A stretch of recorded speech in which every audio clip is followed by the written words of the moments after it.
Syria's defense minister and his deputy have been killed in a suicide bombing in Damascus. The minister is the most senior official within the Syrian government to have been killed since the conflict began last year. The attack adds to the violence that's been rocking the Syrian capital for days now. Joining us live now from the centre of the city, RT's Maria Finovshina. Let's get the latest on this. Good to see you, Maria. Can you update us on the latest developments from where you are? Well, Rory, the suicide bombing that killed Syrian defense minister and his deputy, who's also been President Bashar al-Assad's brother-in-law and former deputy chief of staff, has happened on Wednesday in the very heart of Damascus in daylight, just less than 5 kilometers from where we are. We have been able to hear the sound of this explosion, and we have to say, and we have to admit that it has been a very intense and massive blast. Reports are that a suicide bomber had attacked a national security building here in Damascus at the time when a meeting of cabinet ministers and security officials has been going on there. I have to say that this area where this blast happened is known to be very safe and very calm. It's actually a luxury area. We've been there many times, and there are many restaurants there. It's home to many official buildings, such as old building of foreign ministry or culture ministry. So of course security has been very tight in this area, or specifically in this area. So this is why right now there are many concerns on security situation here in Damascus, obviously. Free Syrian Army has already claimed responsibility for what happened, but we're also hearing that some world news agencies are saying that the man who carried out this attack has been one of President Bashar al-Assad's bodyguards.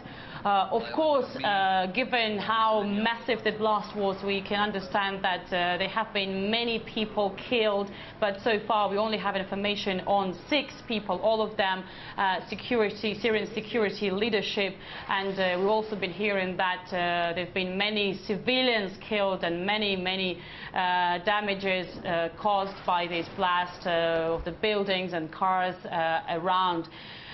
Well, this is actually all we have for the time being now.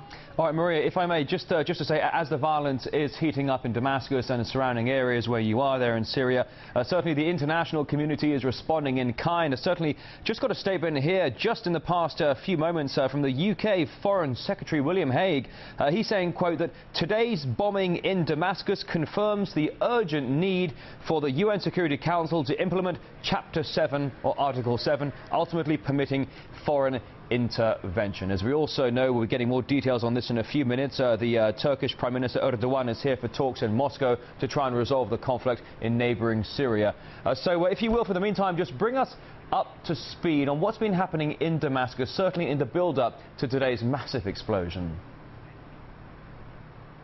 Well, the Syrian capital has been going through really tough times in the last 72 hours, in the last 4 days. We've been going through what Free Syrian Army and opposition and all forces trying to bring Assad regime down has dubbed as final battle and the decisive battle for Damascus. We've been hearing shootings in very different parts of the capital. We've been seeing black smoke drifting over the city's skyline, and we've also been hearing helicopters not only flying over one of the oldest continuously inhabited capitals in the world, but also firing. So it's been a very dramatic picture actually here on the ground, and people here, those who we've been able to speak to, say they are surprised. Actually, they couldn't imagine this to happen, or just they didn't want to believe this may happen in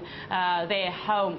There have been clashes reported in at least 5 areas in Damascus, all in southern part of the city, and Recently we've been hearing that the heaviest clashes have been taking place in an area known as Medan. It's been the epicenter of the opposition since the beginning of the uprising. It's been seen for many anti-governmental demonstrations there. Free Syrian Army has claimed today that they are now controlling this area, while governmental sources are denying this information. Well, as I just told, this is a very dramatic picture here on the ground, but actually Damascus is a very big city with a population of around 2 million people, and we can see just go different Damascus depending on where we go. In an area where we are right now, we can see life is going on normally, and people are taking their lunch at the restaurants, and there are cars on the roads, and it all looks like nothing happens just 5 kilometers away from here. And this is happening, and this is like this, obviously because Syrian people has nowhere to run. The war has come to their doorstep, and they have to organize their life to, they say life must go on, and this is exactly what they're trying to do, to continue live. All right, Archie Zamaria live in Damascus. Thank you.